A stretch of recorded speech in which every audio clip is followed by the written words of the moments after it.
रश्मी नावाच्या एका 29 वर्षीय महिलेने तिच्या प्रियकरासोबत मिळून तिच्या पतीची हत्या केली. आता हे तर तुम्ही म्हणाल की नॉर्मल झालंय.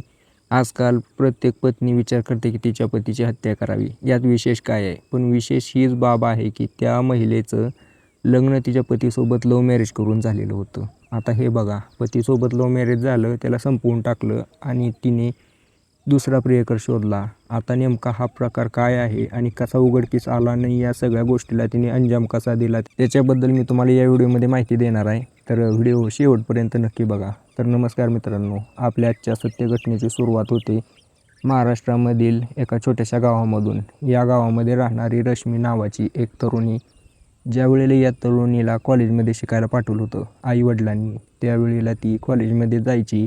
पण दिसायला एवढी सुंदर होती ना, कॉलेजमधला प्रत्येक पोराची इच्छा होती की हिच्यासोबत थोडा वेळ बोलावं, हिच्यासोबत थोडा वेळ टाईम घालवावा, हिच्यासोबत मैत्री करावी, अशी ही रश्मी होती. पण रश्मीचा जीव आला होता आदित्य नावाच्या एका तरुणावरती. आदित्य तिच्याच शाळेमध्ये शिकणारा, तिच्याच कॉलेजमध्ये शिकणारा, 1 वर्षाने सिनियर असलेला पोरगा. त्याची परिस्थिती काही एवढी खास नव्हती, पण दिसायला गुड लुकिंग, एकदम बॉडी वगैरे बनवलेली, टी शर्ट घालून यायचा, बॉडी मस्त फ्लेक्स करायचा कॉलेजमध्ये येऊन. त्याच्याही मागं भरपूर पोरी होत्या, पण त्याने ज्यावेळेला या रश्मीला पाहिलं होतं त्यावेळेला त्याचाही जीव हिच्यावरती आला होता. दोघांचा जीव एकमेकात गुंतल्यामुळं दोघांनी आता सोबत फिरायला चालू केलं. जे करतात एक कपल ते करायला चालू केलं. इकडे फिरणे, तिकडे फिरणे, काही वेळेला रूमवरती जाणे, मौज मस्ती करणे. आता या रश्मीला एक प्रियकर तर भेटला होता. कॉलेज संपल्यानंतर आदित्यची परिस्थिती तर काही एवढी चांगली नव्हती, त्यामुळे तो काही MIDC कंपनीत कामाला लागला. काही दिवस काम केल्यानंतर त्याच्यासाठी स्थळं बघायला चालू केली. तो रश्मीला म्हणतो की असा विषय झाला आहे की घरचे स्थळ बघत आहेत, काय करायचं? तू होकार देत असेल तर बघ, मी आईवडिलाला तुझ्या घरी घेऊन येतो. त्यावेळेला ही होकार देते रश्मी. आदित्यला ज्या वेळेला तिचा होकार मिळतो त्यावेळेला तो आदित्य त्याच्या आईवडिलाला घेऊन रश्मीच्या घरी पोहोचतो. तिथं पोहोचल्यानंतर ज्या वेळेला ती रश्मीच्या आईवडिलांना समजते की असा विषय आहे आणि डायरेक्ट पोराचे घरचे आलेले आहेत, त्यावेळेला त्या ठिकाणी मोठा तमाशा होतोय. गावामध्ये राहत होती, पूर्ण गल्ली जमा झाली त्या ठिकाणी. आल्यानंतर त्या रश्मीचे आईवडील तिला मारत होते, पण शेवटी ती रश्मी म्हणत होती की मी केलं तर याच्यासोबत करणार आहे. तिचे वडील सांगत होती काहीच करत नाही, आपली परिस्थिती बघ, त्याची परिस्थिती बघ, मेहनत मजुरी करणारा पोरगा आहे, कसा राहणार आहे? पण ती काय ऐकण्यासाठी तयार नव्हती. प्रेमात आंधळी झालेली पोरगी, तिने त्याच्यासोबत करायचं म्हणून हट्ट धरला. शेवटी जास्त तमाशा नको म्हणून रश्मीच्या वडिलांनी त्याच्यासोबत तिचं लग्न लावून दिलं. काही दिवसानंतर लग्न झाल्यानंतर ती त्या आदित्यच्या घरी राहायला गेली. आदित्यच्या घरी ज्या वेळेला ती राहू लागली त्यावेळेला आदित्यची परिस्थिती डाऊन होती. तिला आता कायम ॲडजस्ट करू लागावं लागली. म्हणजे कसं, कधी 2 भाकरी खायच्या तिथं 1 भाकर खा, कधी शॉपिंग करायला जायचं तिथं मन मारून घरीच बसायचं.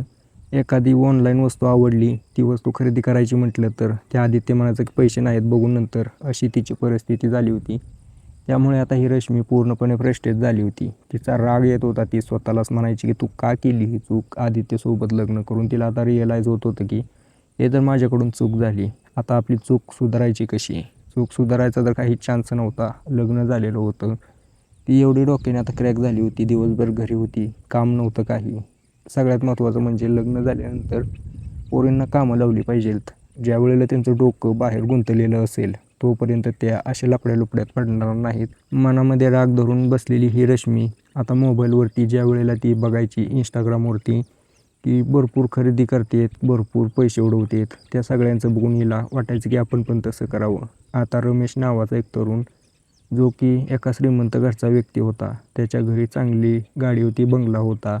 त्याचा बाप पोलीस हवालदार होता. त्याने भरपूर पैसा रिश्वत घेऊन कमवलेला, त्याच्यातून हे सगळं कमवलं होतं, त्याच्या पोरासाठी कमवून ठेवलं होतं. हा रमेश कायम शॉपिंग करायचा, पैसे उडवायचा. कॉलेजवरती शिकणारा पोरगा होता.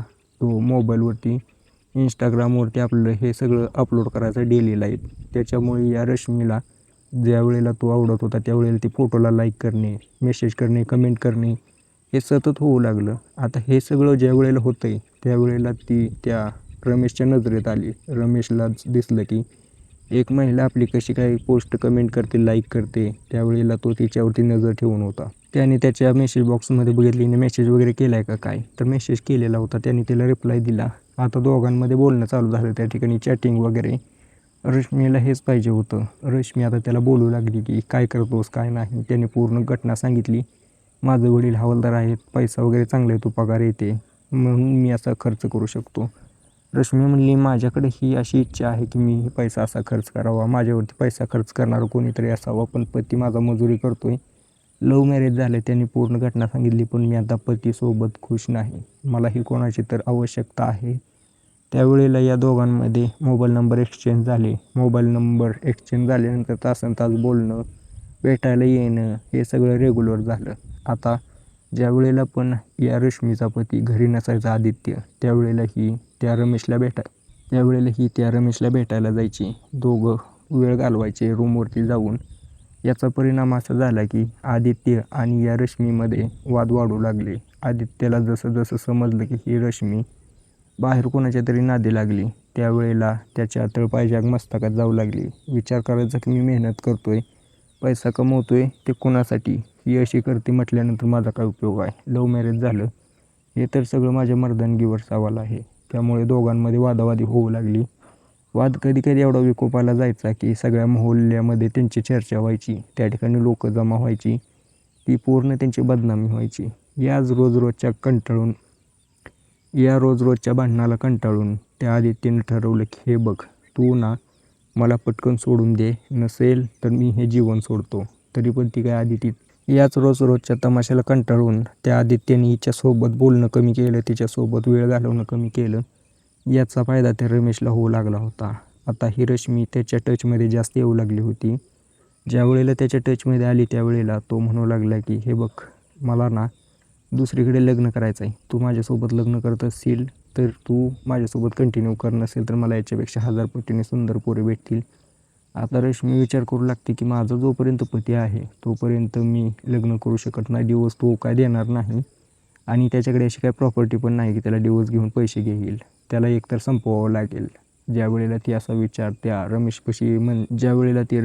असा विचार त्या रमेशपाशी मांडते, त्यावेळेला थोड्या वेळासाठी तर त्याच्या पायाखालची जमीन सरकते. विचार करू लागतो की हे कसं काय शक्य आहे. ही रश्मी तर हिच्याच पतीला मारायचा प्लॅन करते, जिचं यासोबत लव्ह मॅरेज होतं, माझं तर काय होईल. पण ही रश्मी त्या रमेशला थोड्या मोड्या गोड शब्दात बोलते, त्याला भुलवते आणि या सगळ्या गोष्टीसाठी तयार करते. दोघांमध्ये प्लॅनिंग ठरतं. प्लॅन केला जातो की कसं हिच्या पतीला बोलवायचं, कसं संपवायचं. 10 एप्रिल 2026चा तो दिवस होता. सकाळचे 8 वाजता 10 एप्रिल 2026चा तो दिवस होता. सकाळचे 8 वाजलेले होते. काही गुरं चारणारी लोक हायवेच्या कडेने गुरं चारत चाललेली होती. त्यावेळेला त्यांना एक त्या ठिकाणी डेड बॉडी दिसते. पोलिसांना फोन जातो. पोलीस त्या ठिकाणी येतात, बघतात तर एक पोरगा गाडीवरून खाली कोसळलेला आहे. नशेमध्ये होता असं वाटतं, बाटली पिटली पडलेली आहे कडेला. खूप भयानक असा अपघात झालेला आहे आणि त्याच्यामुळे याचा मृत्यू झाला आहे. सुरुवातीला तर हा अपघात वाटत होता, पण जसं जसं पोलीस या प्रकरणामध्ये खोलीत जाऊ लागले तसं तसं पूर्ण हे प्रकरण उघडकीस येऊ लागलं.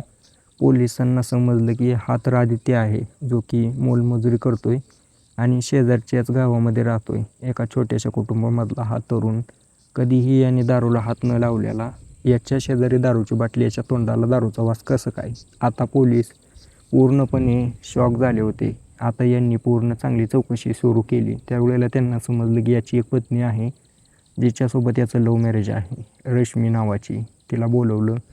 ती ज्या वेळेला पोलीस स्टेशनमध्ये आली, चौकशी करायला बोलवलं, त्यावेळेला असं काय तिच्या डोळ्यामध्ये अश्रू वगैरे नव्हतं. स्वतःचा पती गेलाय, बरं ते अरेंज मॅरेज असतं, पोलिसांनी समजून पण घेतलं असतं की चला दुःख झालं नाही, काय एवढं अटॅचमेंट नसेल, पण हे तर लव्ह मॅरेज होतं, हे काय रडत नाही. आता लेडीज कॉन्स्टेबल जे असतात ना, सगळ्यात चलाक महिला पोलिसांमध्ये, त्यावेळेला त्यांच्या अशा काही गोष्टी लक्षात आल्या की ज्यांनी पोलीस सिनियर ऑफिसरला ज्या वेळेला सांगितलं त्यावेळेला त्यांनी या पूर्ण केसचा उलगडा केला. आता विषय असा झाला होता की मी जसं तुम्हाला सांगितलं, ही जी रश्मी आहे तिच्या पतीला प्रियकरासोबत मिळून संपवते. त्या दोघांनी प्लॅन काय केला होता की रश्मी तिच्या पतीला काहीतरी शॉपिंग करायचे म्हणून रात्रीचे 8-9 वाजता मॉलला घेऊन येईल शहराकडे. त्यावेळेला हा जो रमेश आहे त्याच्या थार गाडीमध्ये बसून 2-3 मित्रांसोबत याला मारणार, त्या ठिकाणी तिथे ॲक्सिडेंट केला आहे असं घडवून आणणार. पण उलटा विषय झाला. ज्यावेळेला ही रश्मी तिच्या पतीला घेऊन आली ठरलेल्या स्पॉटवरती, ती तिथं उभा राहिली, म्हणली की मी लघवी करून आली. थोडं लांब गेली त्यावेळेला त्याच्यापाशी कोणाचा तरी कॉल आला, त्यामुळे गाडीवरून उतरून खाली इकडं तिकडं फिरू लागला. त्यामुळे त्यांना काय मारताच आलं नाही, सारखी गाडी जायची यायची. त्या पोरांनी काय केलं, रमेश आणि त्याच्या 2 मित्रांनी गाडीत बसले, त्याला गाडीनं उडवलं, त्या ठिकाणी गाडीने चेंगरलं आणि तिथंच फेकून दिलं. गाडी पण त्याची तिथं फेकून दिली, गाडीला थोडं डॅमेज केलं. पोलिसांना शक येईल म्हणून यांनी काय केलं की तिथं त्यांच्याच थार गाडीमध्ये पडलेली दारूची बाटली नेऊन तिथं फेकली आणि त्या दारूच्या बाटलीचं काही थेंब त्याच्या तोंडावरती टाकलं. त्यांना वाटलं की विषय मिटून जाईल, अपघात आहे असं समजेल, पण सत्य कधी लपत नाही. ही जी घटना घडली ही CCTVमध्ये रेकॉर्ड झाली होती. याच्यात शेजारीना एक इमर्जन्सी खांब होता, त्याच्यावरती CCTV लावला होता, जो की हायवेवरती नजर ठेवण्यासाठी होता. हे हायवे आता नवीनच केलेला होता केंद्र सरकारनं. तसं बघायला गेलं तर आपलं केंद्र सरकार भरपूर काम करत आहे. हायवे वगैरे चांगल्या पद्धतीने सुरक्षा वगैरे केलेली आहे. त्याच्याचमुळे हे पूर्ण प्रकरण उघडकीस आलं आणि पोलिसांनी आता या रश्मी विरोधात, तिचा तो कथाकथित प्रियकर आणि त्याचे ते 2 मित्र यांच्या विरोधात गुन्हा दाखल केला आहे. बघू आता भविष्यात यांच्या विरोधात काय होतंय, यांना काय सजा भेटते ते तर आता आपल्याला पुढे चालून समजेलच. बाकी तुम्हाला याच्याबद्दल काय डिटेल जाणून घ्यायची असेल तर आपला चॅनल सबस्क्राईब करून ठेवा. पोस्ट टाकून नक्कीच सांगेन. व्हिडिओ आवडला असेल तर लाईक नक्की करा, चॅनल सबस्क्राईब नक्की करा.